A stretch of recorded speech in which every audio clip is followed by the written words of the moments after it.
જૂનાગઢમાં લોહાણા સમાજ દ્વારા નાગપંચમીની ઉજવણી કરાઈ.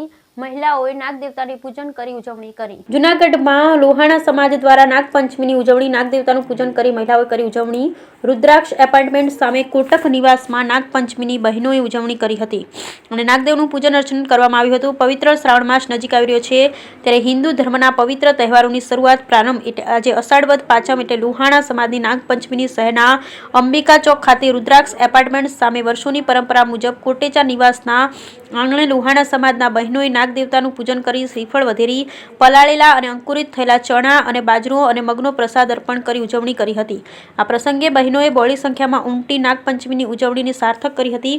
મહત્વનું છે કે અષાઢ વદ પાંચમને ખાસ લોહાણા સમાજ દ્વારા નાગપંચમીની પૂજન કરવામાં આવે તેનું પાછળનું એક વૈજ્ઞાનિક કારણ પણ હોવાનું મનાઈ રહ્યું છે કે આ ઋતુમાં સાપ નીકળવાનું પણ વધુ પ્રમાણમાં હોય અને જીવસૃષ્ટિમાં સૌને જીવવાનો અધિકાર પણ છે ત્યારે જીવસૃષ્ટિનું રક્ષણ કરવું જોઈએ અને ખાસ લોહાણા રઘુવંશી સમાજ વેપાર રોજગાર સાથે જોડાયેલા છે ત્યારે પલાળેલા મગ ચણા અને બાજરીના અંકુરણ પર આખા વર્ષના પાકના ઉત્પાદનનો તાગ મેળવવામાં આવે પણ છે અને આ રીતે વર્ષોની પરંપરા મુજબ નાગપંચમીની ઉજવણી કરવામાં આવી રહી છે. બ્યુરો રિપોર્ટ સાગર નિર્મલ. મારું નામ દેવાણી મિનલબેન શીતલભાઈ છે. અમે લોકો અહીંયા રુદ્રાક્ષ એપાર્ટમેન્ટમાં અંબિકા ચોકની સામે નાગ દેવતાનું પૂજન થાય છે ત્યાં દર વર્ષે આવીએ છીએ.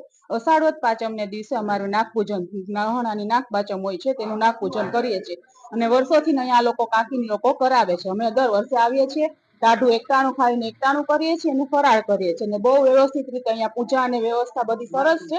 અહીંયા બધું બહુ સરસ રીતે થાય છે. જય નાગ દેવતા.